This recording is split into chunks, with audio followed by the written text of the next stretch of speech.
বাংলাদেশের জান, বাংলাদেশের প্রাণ সাকিব আল হাসান। সাকিব আল হাসান এই কথার সাথে একমত পোষণ না করে কি কোনো উপায় আছে? ক্রিকেট ক্যারিয়ারের শুরু থেকেই যিনি ছিলেন বাংলাদেশের প্রাণ, সেই সাকিবও উত্থান পতনের এই পৃথিবীতে নয় তার ভিন্ন।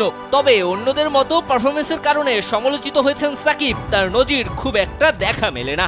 যতবারই সমালোচনার তীর ধেয়ে আসার চেষ্টা চলেছে মিস্টার 75-এর দিকে, ততবারই ব্যাটে বলে সমালোচকদের মুখে ঝামা ঘষে দিয়েছেন।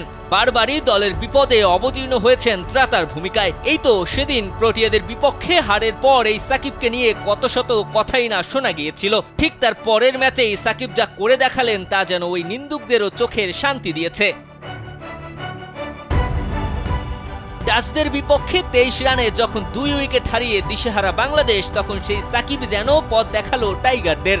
ব্যক্তি সাকিব মেজাজ হারিয়ে বারবারই সুযোগ করে দিয়েছেন সমালোচকদের। লাল সবুজের সঙ্গে যতবারই হয়েছে অন্যায়, ততবারই এই সাকিব সবার আগে করেছে তার প্রতিবাদ। তখন অবশ্য সকলের কাছে হিরো বনে গিয়েছিলেন এই ঘাটতারা সাকিবই।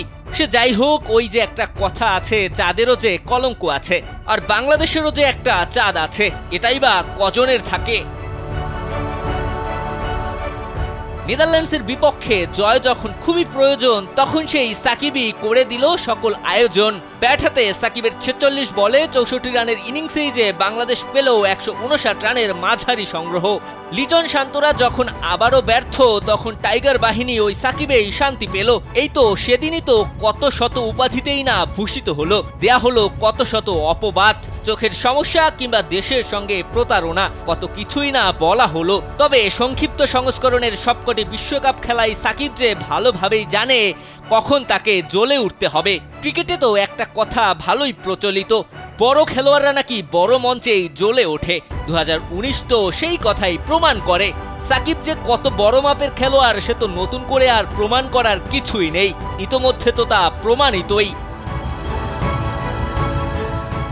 দুর্দান্ত ব্যাট করে অপরাজিত থেকেই মাঠ ছাড়েন সাকিব। 46 বলে 64 রানের চোখ জোড়ানো ইনিংস খেলেন বাংলাদেশের এই অলরাউন্ডার। আন্তর্জাতিক টি-20তে প্রায় 2 বছর পর সাকিবের ব্যাটে আসে অর্ধশত রানের ইনিংস। কোনো ছক্কা হাঁকানো ছাড়াই 9 বাউন্ডারিতে এই রান করেন সাকিব। দিবাকর চৌধুরী, কালবেলা।